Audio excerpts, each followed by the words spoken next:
Pessoas morrendo na beira na porta de hospital, os corredores superlotados, pessoas agonizando. Every crematorium we've been to, we've seen body after body being brought in.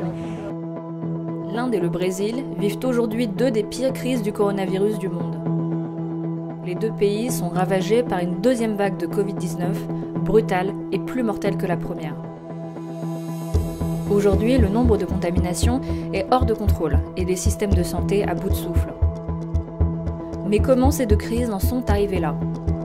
Pour répondre à cette question, nous avons interrogé deux expertes pour nous aider à décrypter les facteurs qui ont pu aggraver ces situations sanitaires déjà précaires.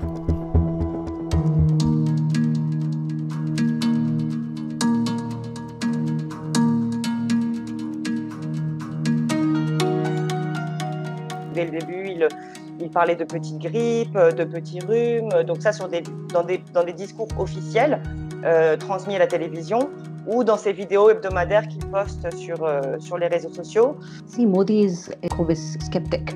He's a populist leader like Trump. You know, Trump didn't listen to anybody, so why should Modi listen to anybody, right?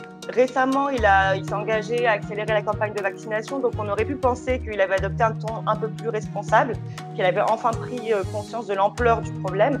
Mais en fait, non, puisqu'il continue à mettre en cause leur efficacité. Narendra Modi Stadium was inaugurated in the city of Ahmedabad just before a test match between India and England, encouraging the public to attend election rallies, allowing the Kumbh Mela to go ahead.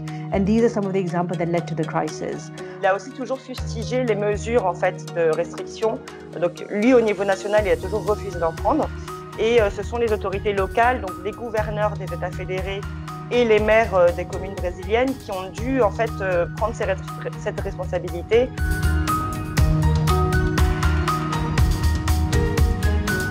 That his personal ambitions are bigger than what the country is going through. While the dead are being cremated in parking lots, in India, a construction company has been instructed to build the Prime Minister's house. Bolsonaro, il veut se représenter aux élections de 2022. Et pour ça, il entend avoir un bilan économique plutôt correct. Et donc là, il voit une grave crise économique qui se profile à l'horizon. Et en fait, son idée, c'est de ne pas endosser la responsabilité de la crise économique qui est déjà en cours et qui risque de s'aggraver encore plus, et de la rejeter sur les autorités locales.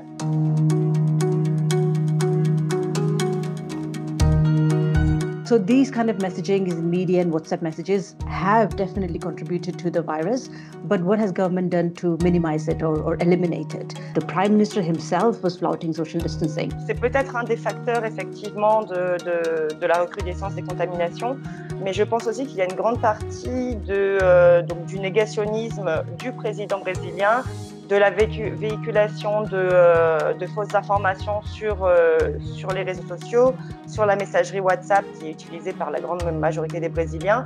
People are, chanting mantras and chanting God's names and doing yoga and pretending the virus will disappear by doing that, but he's not made any efforts to prevent that from happening.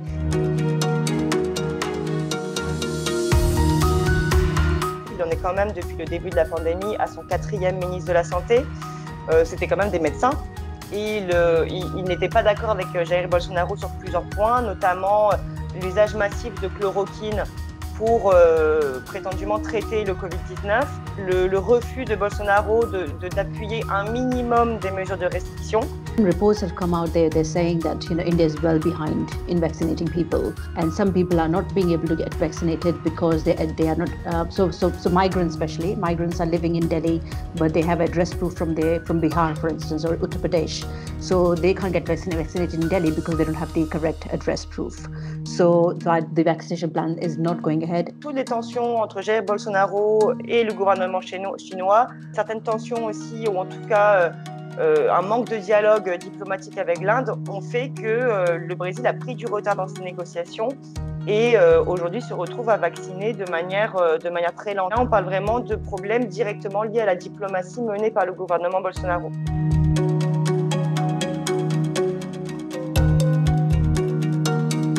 On est quand même dans un pays avec de fortes inégalités socio-économiques. Des personnes qui vivent dans des quartiers ou dans des favelas, qui sont les bidonvilles brésiliens, dans des ruelles vraiment très étroites, dans des logements avec peu de ventilation, dans des endroits où les coupures d'eau sont vraiment fréquentes.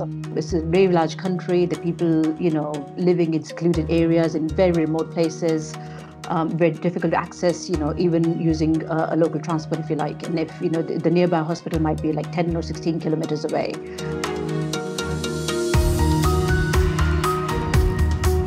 Les dépenses en termes de santé ont été gelées depuis 2016. Donc forcément, il y a des problèmes au niveau des infrastructures. The experts in the Indian ministry would say that, we've had a health budget of 2.5%, but that's not true. If you look at the data clearly, and if you look at the spending clearly, the budget still remains at 0.34%.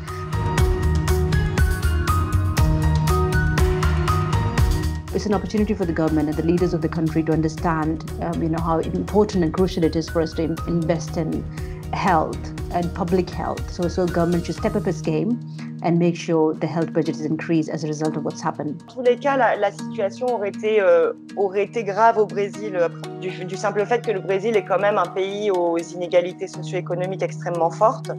Mais effectivement, les messages contradictoires, le manque de soutien au niveau fédéral, donc au niveau du gouvernement Bolsonaro, auprès des populations, auprès des autorités locales, c'est ça, je pense, qui a surtout participé à la gravité de la situation actuelle, en fait.